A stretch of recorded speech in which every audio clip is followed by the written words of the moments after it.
Welcome to సినీ రంగం. దేవరాతో box office దగ్గర tsunami సృష్టించిన కొరటాల శివ ఇప్పుడు టాలీవుడ్ సెన్సేషన్ నటసింహం నందమూరి బాలకృష్ణతో జతకట్టబోతున్నారు. ఇది కేవలం సినిమా కాదు, బాక్స్ ఆఫీస్ రికార్డుల వేట. అసలు ఈ కాంబినేషన్ వెనుకున్న అసలు మాస్టర్ ప్లాన్ ఏంటి? గత కొన్ని రోజులుగా సోషల్ మీడియాలో ఫిల్మ్ నగర్ సర్కిల్స్ లో ఒకటే వార్త సెన్సేషన్ క్రియేట్ చేస్తోంది.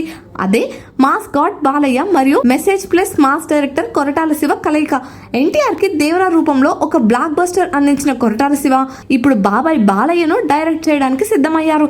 నిజానికి దేవరా పార్ట్ 2 కి ఇంకా సమయం ఉండడంతో ఈ గ్యాప్ లో కొరటాల ఒక అదిరిపోయే సబ్జెక్ట్ ను బాలయ్య కోసం సిద్ధం చేశారు.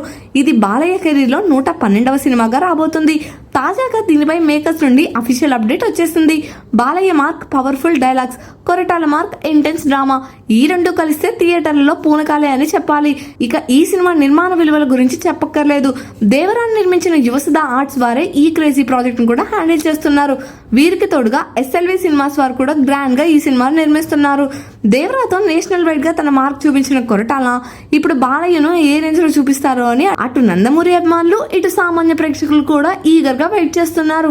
అతి త్వరలోనే ఈ భారీ ప్రాజెక్ట్ షూటింగ్ పట్టాలెక్కనుంది.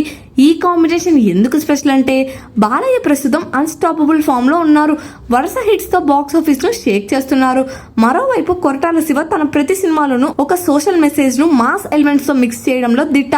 బాలయ్య లాంటి పవర్ఫుల్ పర్సనాలిటీకి కొరటాల రాసే పదునైన డైలాగ్స్ తోడైతే ఆ ఇంపాక్ట్ ఎలా ఉంటుందో ఊహించుకుంటేనే ఊపొస్తుంది కదా. సో ఫ్రెండ్స్, నందమూరి బాలకృష్ణ మరియు కొరటాల శివ కాంబినేషన్ పై మీ ఎక్స్పెక్టేషన్స్ ఏంటి? ఈ సినిమా టైటిల్ ఎలా ఉంటే బాగుంటుందో కామెంట్స్ లో తెలియజేయండి. అలాగే ఇలాంటి మరిన్ని ఇంట్రెస్టింగ్ సినిమా అప్డేట్స్ కోసం మా ఛానల్ ను సబ్స్క్రైబ్ చేసుకోండి. Thank you for watching.